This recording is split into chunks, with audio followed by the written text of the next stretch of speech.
LeBron off to the city of brotherly love. We get into it next on Beyond the Locker Room.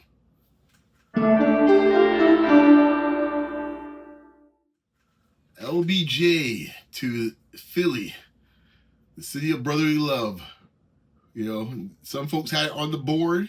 Give props to my man Kenyon. He thought Philly was the team. I was leaning more Miami. I felt that if he was going to go back somewhere, if he's going to go somewhere, he's going to go back to one of the teams that he had gone to before, just as a nice bow to wrap things up. I thought you kind of like say, okay, you know what? Miami and I left on rough terms. Kind of do the same thing as he did with Cleveland. Here we go. I go back here and we all good, Riley. All good South Beach, and we move on that way. However, I think it was something I noticed with LeBron all last year. Started even the year before, but definitely last year. I think once he got things sorted out with his son, LeBron at this point, and I think some of us of a later vintage could appreciate where LeBron's coming from. When you get to a certain stage of life, you're just at peace with certain things. Like, I ain't saying quiet quitting or nothing like that. I think he's playing hard, but I think, he was of the mindset where like it will be what it will be. You guys, if the Lakers want to do what they want to do, so be it. Um, and that's fine. He was fine with it. He said, "Hey, it's been fun. Check y'all on the other side. Peace."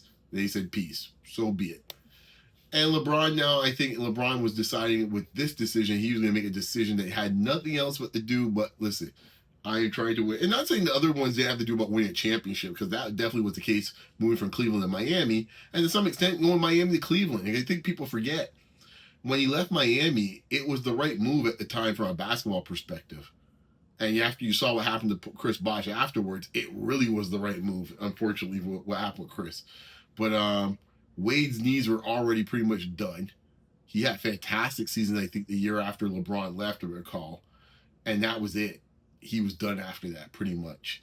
And I said before, unfortunately, Chris was having one of his best seasons since he left, since he was in Toronto that year post LeBron.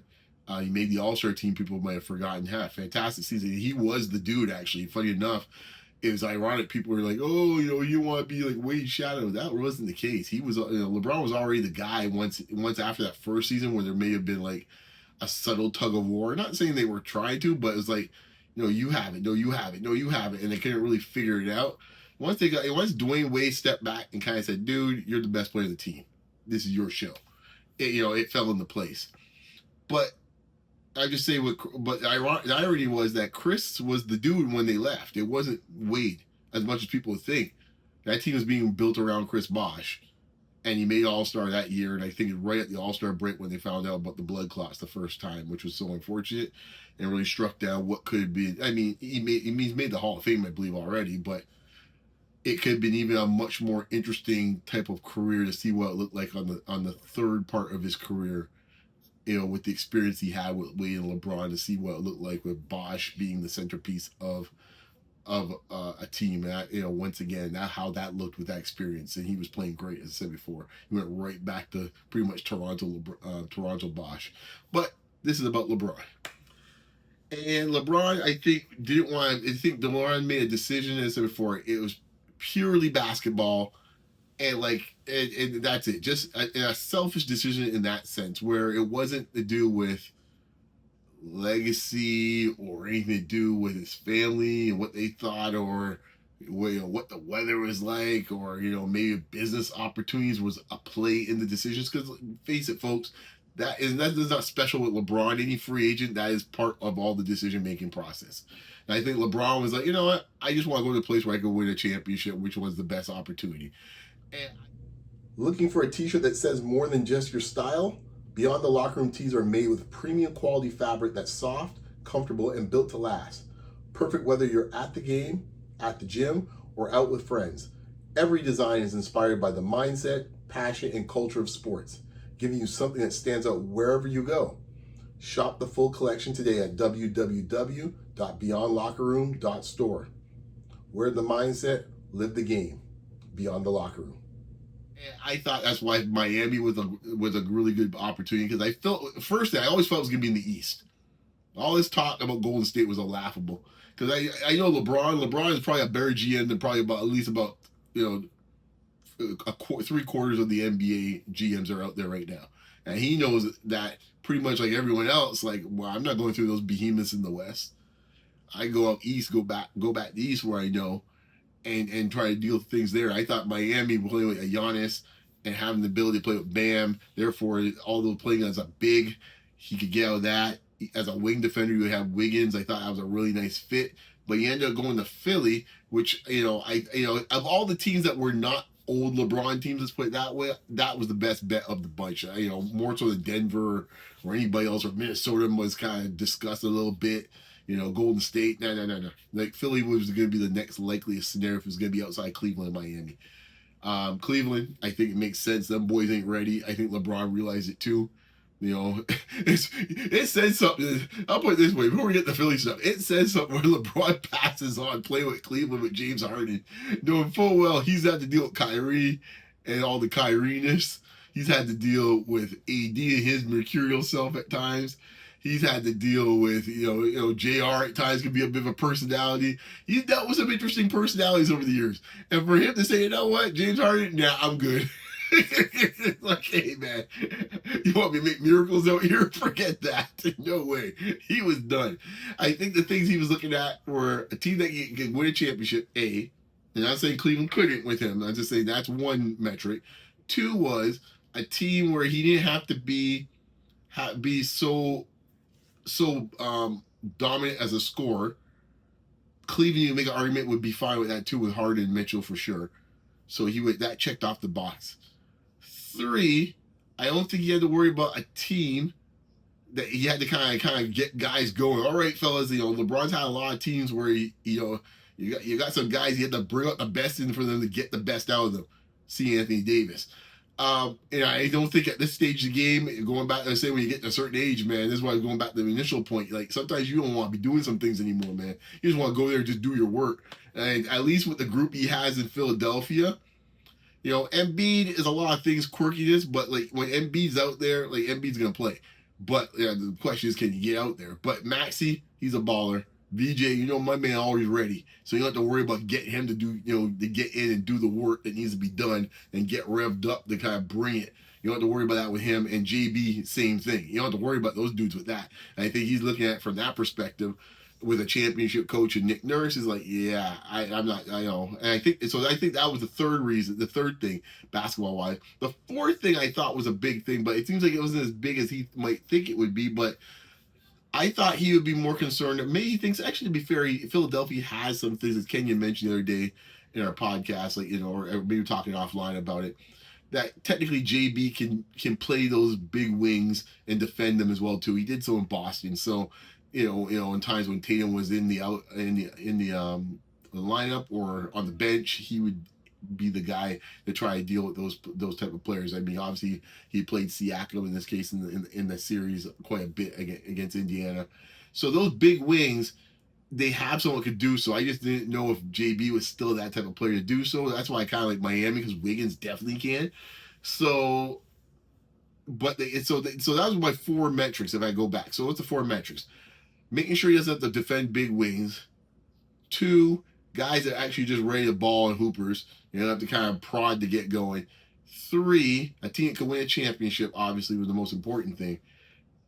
And the 4th thing was you didn't have to take the big load offensively. And I think Philadelphia, and that's why I thought Miami were the 2 teams in that sense, checked all 4 boxes. Because with Cleveland, you got a lot of dudes there, man. You got to put on the hot stove, man, and get them going sometimes, man. Like, not Mitchell. I think Mitchell's a dog. He's get after it. But Mobley, Allen, Harden, well, he's a no-show when it comes to postseason. There's a lot of dudes on Cleveland where it's like they'd be on the milk carton, man, when it gets to springtime. So I don't think you want any part of that. And Miami, I think it would have been fine. But Philadelphia, you got a lot of dogs out there that will get after it. And I think he liked that. Philadelphia, with the coaching staff and who's on there, where it's a veteran team for the most part, he had to babysit anybody. So, I think that's really, interesting position to put himself in. Also, too, I think LeBron realizes at this point it's just better on his knees and legs, to be fair. I still see him as a 3, but I think at this point now, for the most part, last few years, he's really been a power forward. And I think he likes the option of being a power forward on this squad, which I think in Miami he would have been small forward probably, perhaps in Miami. And I know that's a one thing where I'm not sure if he wanted to be in that position. But the other big thing is too, he gets to manage the ball, which in Miami he would be doing that as well too. But in Philadelphia, definitely I think he will be the guy who would essentially be the point guard of the team. In Cleveland, that would have been a bit of a difficult situation with Harden. So I think those are the things that were in the decision-making process. The reason why I mentioned those three teams, all Eastern Conference teams. I see no Western Conference team being in play, even though I must admit Denver was an intriguing selection because, I mean, it might have been the best offense we ever seen with he and Murray and Jokic. That would have been unreal to see what that would look like. But no, the King has chosen Philly. And, now this puts things in an interesting perspective in the East because Philly, you got to look at right now. I mean, after you get past, of course, the champs, Philly might be your number 2 pick right now. I think right now, if you're the Raptors or the Celtics, you're like, that's not what we expected. And especially Boston. Boy, you talk about domino effect. By one making one move. Because let's face it, if Jaylen Brown did not get traded to Philadelphia, I don't think LeBron James is in Philadelphia today. I don't think that's happening. He might be in Miami right now. But they went down that road, man. They went down that road. It's like, wow. So, yeah, it's interesting. I think also, too, the idea of winning a championship again with a 4th team from a legacy standpoint, which is incredible. No player's done it with 3 teams except LeBron James. To see it be done with a 4th team, that would be ridiculous. Absolutely ridiculous. I'll just leave that there. That is something that's, 3 is already a feather in his cap. If you can do it with 4, I doff my cap to you, Mr. James, if he's able to pull that off with that group. But Philadelphia, I think right now you gotta think them as like the second best odds in the East after New York. Obviously health permitting, obviously with all these teams, especially Philadelphia. But that starting 5, man, like if Embiid is decent enough and can give you what he gave you in those first few games against Boston, and he, especially defensively.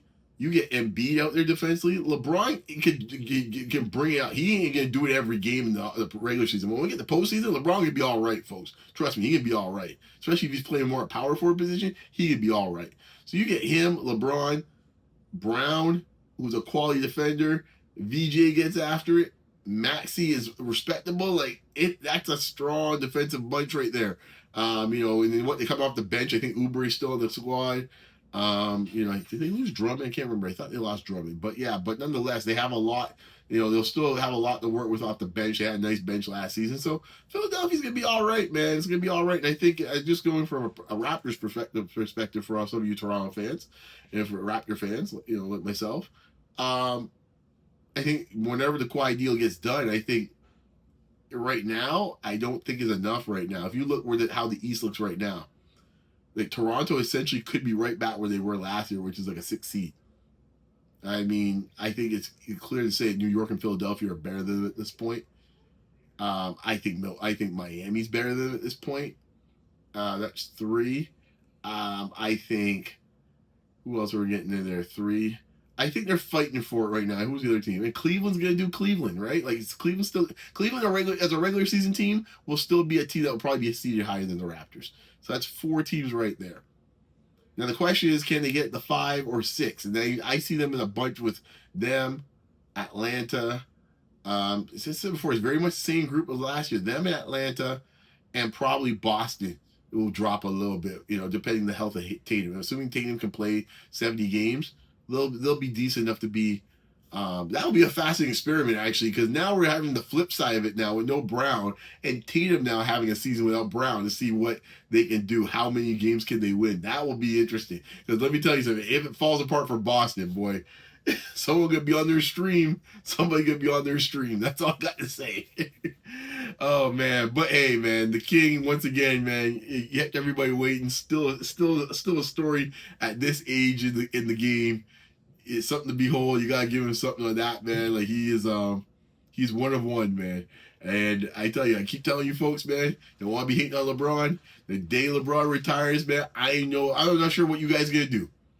You all might finally have to touch grass after 20, 23, 25 years. I don't know what you all gonna talk about, you know. And LeBron has a way of drawing eyeballs, discussing. You know, he's a fascinating character in a lot of ways, and you know, in a lot of ways he's changed the game. You know, in a lot of ways, in some ways, you know, I think for the good when it comes to player you know, player management, player autonomy, understanding what your worth is, you know, props to him on that front. But yeah, I'm looking forward to this season. I think this is gonna be this is gonna be a crazy season to watch across the board with all the big moves that have been made, especially in the East. Anyways, guys, that's all I got to say for today. Check me out as always, man, on X, on Instagram, on Blue Sky, and on Facebook, and right here on YouTube. You can like, comment, share, and subscribe. Subscribing is for free as always, guys. Talk to you next time. Be safe out there. Peace.